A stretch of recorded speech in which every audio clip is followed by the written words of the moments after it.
Yes, yes, now I can see it. Perfect. It's good that I'm on time, actually. 'Cause I thought that would be the third one. Okay, thank you so much, Zoe. And I think this presentation is so important for you as well, because I know that you have been working on online learning and teaching, and how can we improve that for the new era of CQUniversity, going for a better Mm-hmm. curriculum. So my presentation is going to talk about a very important tool that we have at Moodle site. So Moodle is a platform that we use at CQUniversity. I'm not sure if we have some colleagues from other universities using other tools, but this tool has been there for a while now. But what I have noticed, and the research is also there, saying that this tool is underutilized and it is a bit sophisticated. That's why many educators are reluctant to use it. So I'm going to challenge this today with you, and I'll give some insights into this tool and how I have used that over the last 3 years, and what was the impact on student learning. So to start with, so just to give you some context about this, like, there is a mounting evidence about self and peer assessment being embedded in higher education curriculum, and the impact of having peer assessments it really goes without saying. So, and there is a lot of research done on this in this space in the past. So I'm not going to talk about that. It is already, there is sufficient evidence about that. But what I want to talk about and emphasize on is the role of educators. Like, when an educator finds a tool that is really simple and practical for use, and that tool is going to reduce their workload and make it more efficient and effective, in addition to its impact on student learning, they will definitely go for it. But when they have any feeling that this tool is going to be a big hectic and big daunting exercise for them to use it, so they will never use it, even if it is available free of charge for them. And this is what I have seen, what I have seen in the past. And at CQUniversity, I have done some research before, and I have found that um, very few educators have used the Moodle workshop for self and peer assessment in the last 5 years.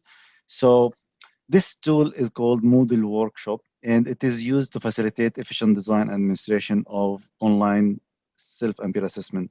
And this could be really fruitful for us, because we are now working in this era of online learning, and anything that could make our life easier will be always welcome. So it could be a timely topic as well.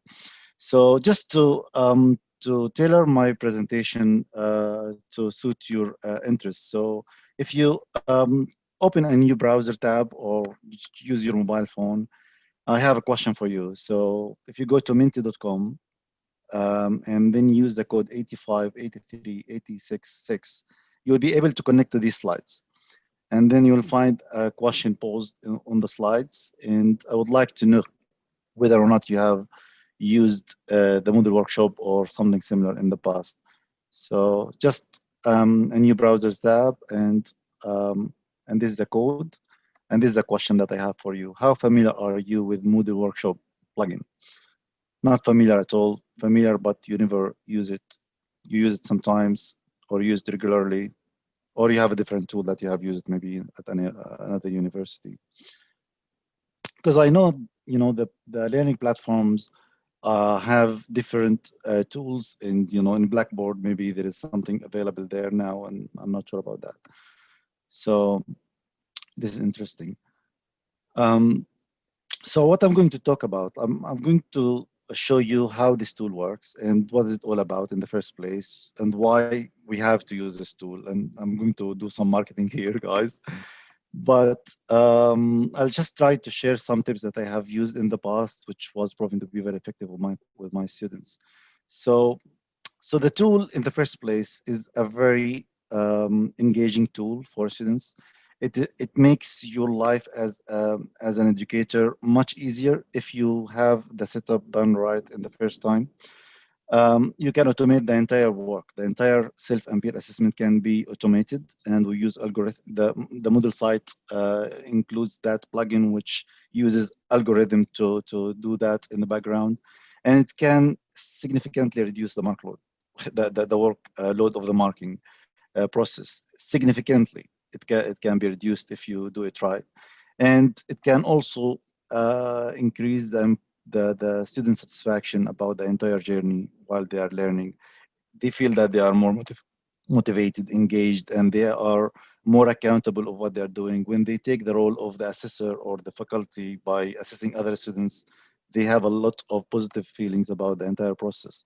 And it can help actually increase the authenticity of assessments. So if we want to combat contract cheating or plagiarism or whatever, so it was in my case at least, it was proven to be very effective.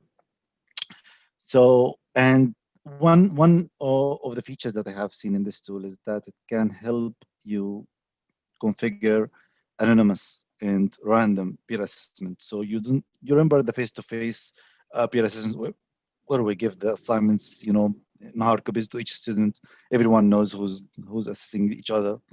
This is completely different because you can do the setup where no one will know whether or not X or Y has assessed them. So it is completely anonymous and random, and you can do it the way you like. So it also has a very flexible setup. So you can it change the way you want the step to be in order for you to achieve your curriculum goals, or any pedagogical aspects that you are concerned about. So if you open that workshop in Moodle site, you will see the teacher view here. This is the teacher's view. Students' view will be a bit different, but this is what you will see when you have the setup done. So this is one of my units that I have been teaching. And I have an assessment task, which is an outline proposal of 20%. And because we moved online, so I thought that I have to be a bit more engaging and challenging as well. So I tried to split that up into two tasks. One is the submission itself, the outline proposal, and it is 50% of the mark. And the other one is the peer assessment. So I didn't use the self assessment. I just used the peer assessment in this unit this term. And I asked students to review 3 different submissions and provide feedback. And I gave them the marking tool within the Moodle workshop itself. So this is the way how it works. So if you want to do the setup, at the first place, you got 5 phases. The first phase where you set up the entire tool. And it is a bit exhaustive and daunting, like especially if you don't have a solid, digital literacy, for example. Like you need a lot of training to do that right in the first time. Otherwise, you may need to get some assistance from IT support team. So you can configure the instructions to students, the way how the workshop description is going to be articulated, and you have something called assessment form. And in my experience, the best way to deal with it is to use the normal assessment grading scale, not the rubric item, because there is a bug in the system, and I don't know if the new version of Moodle has actually fixed that. So you can just use it from 1 to 10 and give them marking criteria for each aspect, and then the system will calculate that automatically. And there is also a flexibility where you can give an example submission, and this will help students actually have a better understanding of the assessment, and they can do the training itself. They understand the assessment criteria. They can have their work calibrated with the expert opinion by the faculty as well. So there is a lot of flexibility in that process. So once you are done, you move to the submission phase. And here you ask every student to submit the assessment itself, whether as an embedded text within the Moodle site or as an attachment. And when you do that, you ask students not to mention their names or anything that could identify them to maintain the anonymous process. And you can allow late submissions. And actually, in my experience, I had to allow late submissions, especially with the online platform and the transition and all the mental health issues that our students have been going through. And once this is done, students will move to the assessment phase, and this could be done automatically. You don't need to engage in that process as an educator, or you can do that manually. And when you do the assessment phase, you can start allocating the assessments to every reviewer. In my case, I have asked every single student to assess 3 different assignments, and they have to do that randomly, and it's completely anonymous, as I said before. and they have a deadline for them to complete the assessment. And then once this is done, the system will move to the next phase, which is the evaluation phase, where we are trying to calculate the marks. And here is the tricky process on how the marks are calculated automatically without your involvement as an educator. So in the system, there are two marks generated in the Moodle workshop. The first one for the quality of the submission itself, and the other one is for the quality of the grading that you have done as a student to your colleagues. And how this is done. So the system looks at the average mark every student has got from all the reviewers. So here, for example, we got 4 reviewers for student A, and every reviewer has given a different mark. So the system will simply calculate the average and give you your mark here based on that average.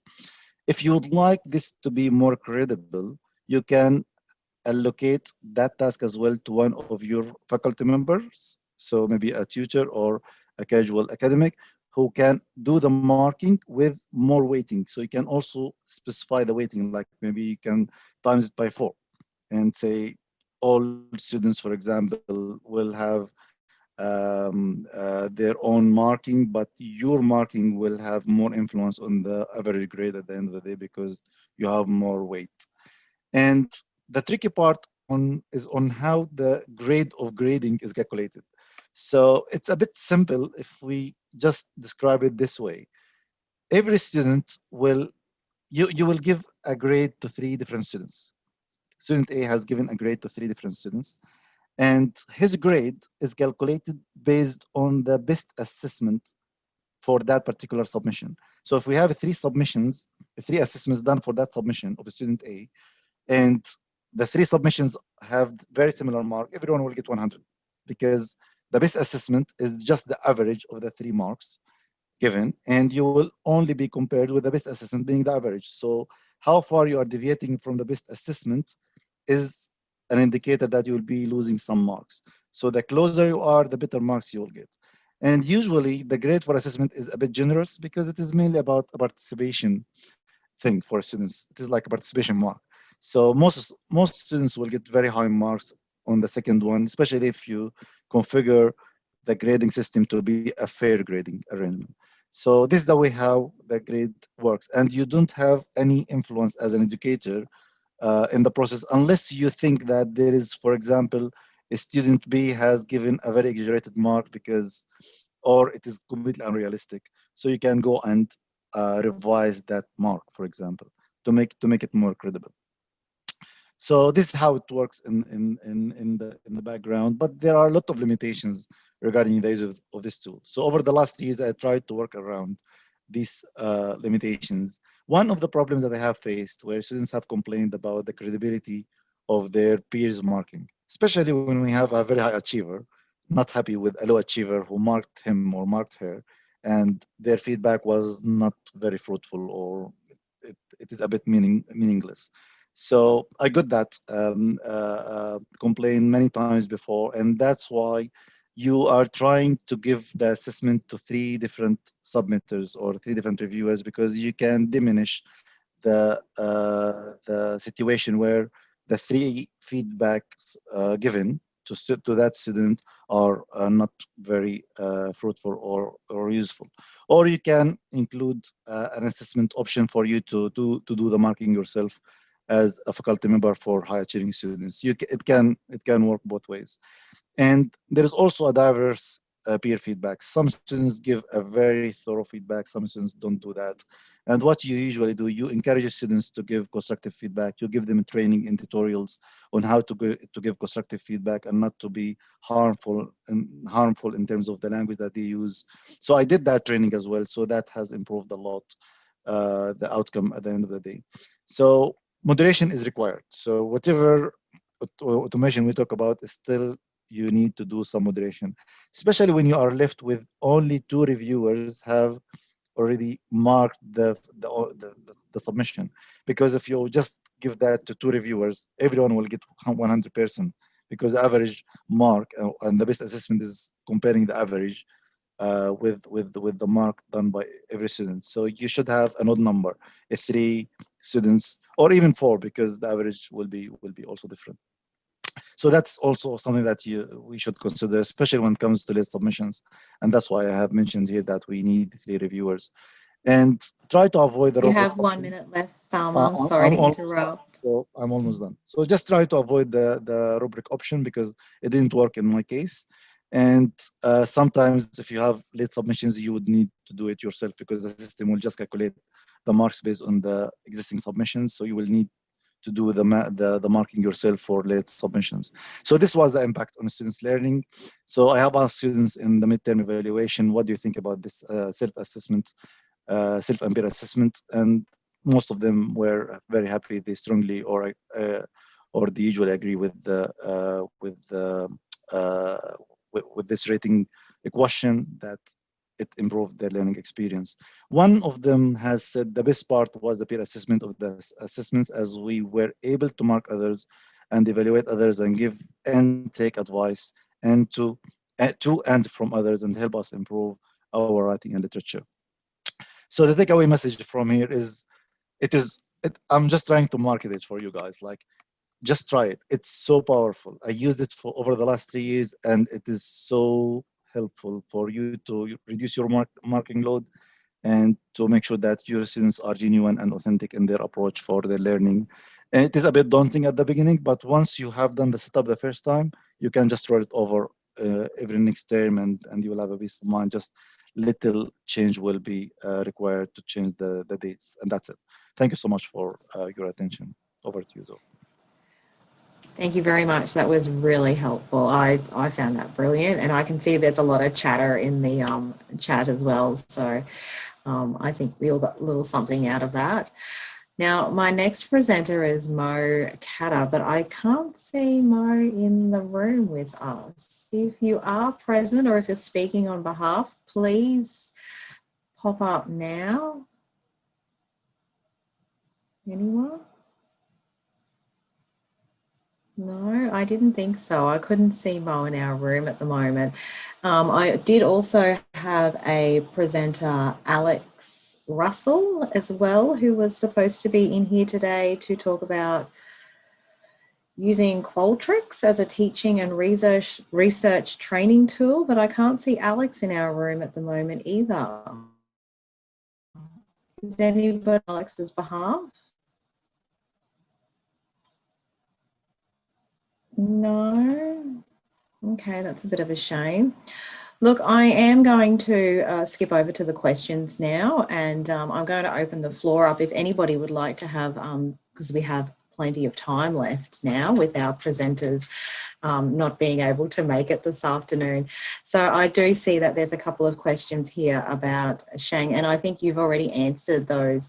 And I know Paul has mentioned here that he is also presenting a IRIS workshop tomorrow, if anybody is able to come along to that in the morning. But look, I'm going to hand it over to anybody who would like to have ask some questions to our presenters here today. Please go right ahead.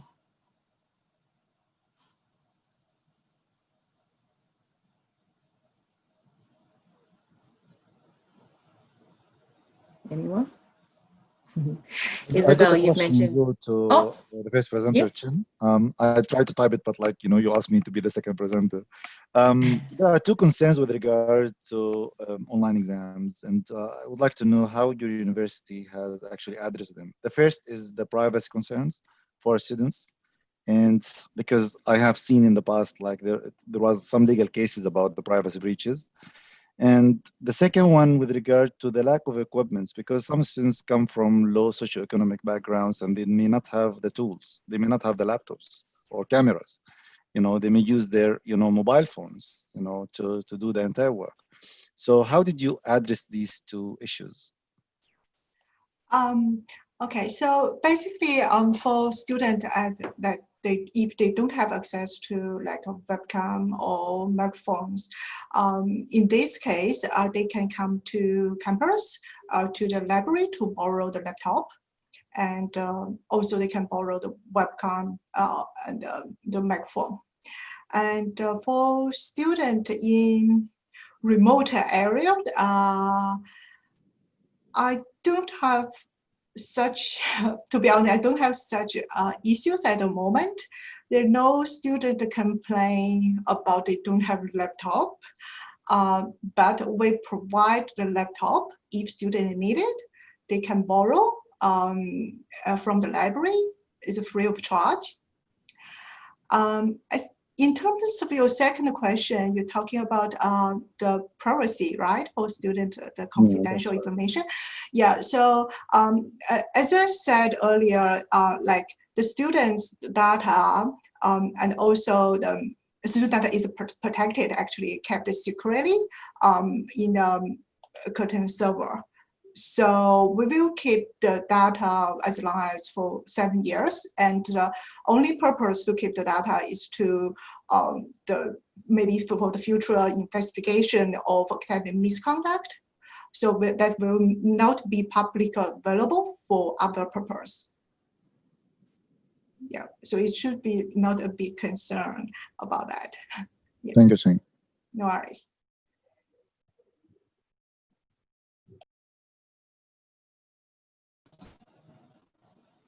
Does anybody else have any questions?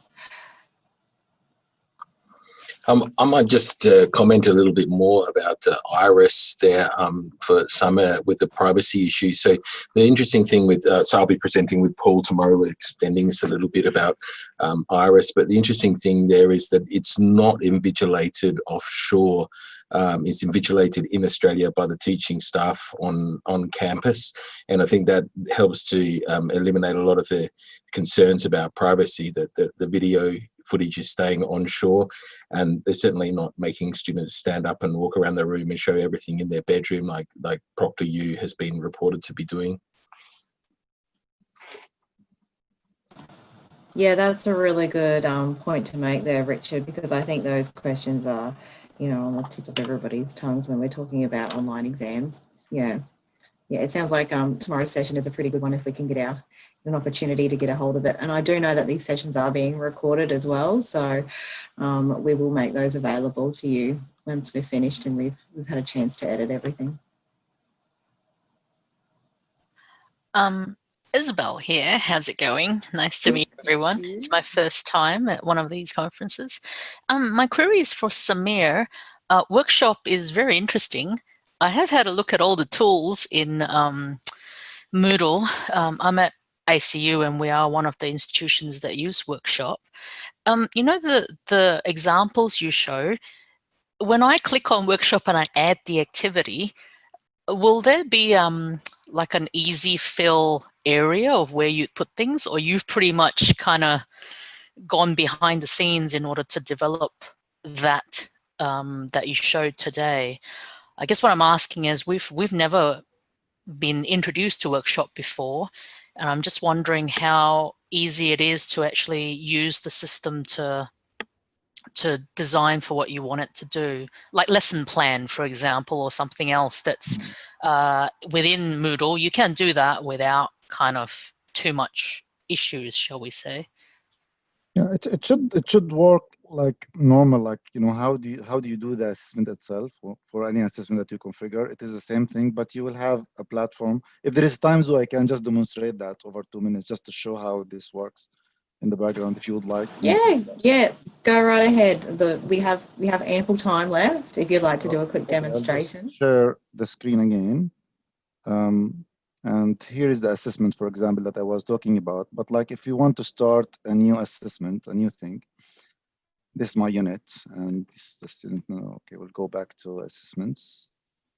So just if you want to have it in any week, like say, for example, here, this is one of my units, and now you want to add a new assessment. So you are using Moodle Workshop, right? Are you using Moodle Workshop in Isabella? We use Moodle, Moodle, but we don't always use Workshop. I think most people have used Lesson Plan. I think the other one is maybe, or there's another one that you can use. Okay. So this is the one. So like normal, like how you do like files or folders, you will find it there. So go to Workshop, and here's some explanation about it. Then you can add it up to the system, and then you give it a name, for example, proposal, anything that you have. And then you have a lot of items to include. So the description of it, and here is the grading that I was talking about. So don't go for rubric. Don't do that. It didn't work in my case. So I just go for the cumulative grading. And then you give it like grade for submission. Usually I do it 50-50. So you change it that the way you like. 50-50, 60-40. So it depends on what is your pedagogical goal. And then you ask students to, you give some instruction about the submission here and the assessment itself. And here you can see allow submissions after the deadline, which is very important because you don't want those students who have missed the boat to come and complain that they are not afforded the opportunity to do the peer assessment. So even those who are late submitters, they can still submit and you will do the grading manually for them, but they will be allowed to do the peer assessment, which is the second step. They are doing the submission and they are also grading other students. So here are the assessment settings where you ask students how they will be doing the submissions. It should be anonymous and you will tell them exactly how it is going to work. And here you give the option whether you want them to self-assess. And I removed that this time because it was not very credible. Students are giving themselves 10 out of 10 all the time. I don't know, there is no credibility in that process. So I feel that there is no need, like the harm is more than the benefit. And the feedback at the end of the day, once you are done with the conclusion, you can just share them a very nice message at the end. Thank you for your participation, stuff like that. And here where we can enable the example submission. And you give them an example of a previous assignment and you ask them to assess. But you tell them beforehand that this may not mean that is a very good submission because some students were actually using the submission and circulate that again or, recycle it again in a way or another and do it themselves or repeat whatever work has been done. So you tell them that it's an average submission. And you show them your own marking so they can compare their own marking with your marking so they can calibrate. And try to meet your expectation. And this is the availability where you put the dates and you can change the file name structure. It's very similar to the assessment task that you have at the end. The most important part after you are done with this, I'm not sure this may not allow me to do this now because I'm not yet done with this. There is something that you need to do about the editing process because you need to do that anonymously and you want to do that randomly. So you need to do this through the edit settings here. You'll find when you go here, to the proposal, in the new version of Moodle site, you need to go to edit settings here and change the permissions to make it anonymous for students. Otherwise, the auto configuration is not. It is completely known to everyone who's doing the review. So you need to do some work here. That's why you need to have some level of digital literacy, or you may need to take some help from the IT support team to get that done. Because once you are done with it, since have submitted, you can't change, a lot of things. You may change something, but you can't change everything. So this is how it works. And then once you are done with the setup, you switch to the submission phase, and here students will be allowed to do the submission. Unless you move, they can do any submission. So it will show them, if you go to like student view, they will see a different screen. So this is a student view. They will only see this while you're doing the setup in the background. So is that helpful? Like, did I address your question? Yeah, that's great. Samir, thanks. And I noticed that we're teaching the same thing. So I do not research in project management, but research methods. So the students they come up with a proposal and they have to rate each other's proposal, and then they present again. It's kind of like Dragon's Den, and the winning proposal obviously gets extra marks and so forth. So using workshop is a very handy way of doing it, rather than a group discussion or whatever it might be, discussion board. This is a great way. Thank you. That's awesome. Thank you. And you know something about, because you're teaching research methods, it's a very boring subject for students. And I have seen in the past, like, how can I engage them? They feel they are not even connected to the entire thing. It is completely irrelevant to them.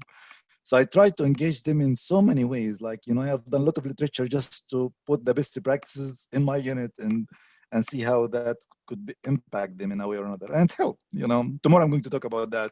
How did I actually go for the transition? It was a big opportunity to use a lot of tools online that you can't use face to face. Zoom is a great tool, to engage students and make it a bit more funny teaching journey for you and them as well.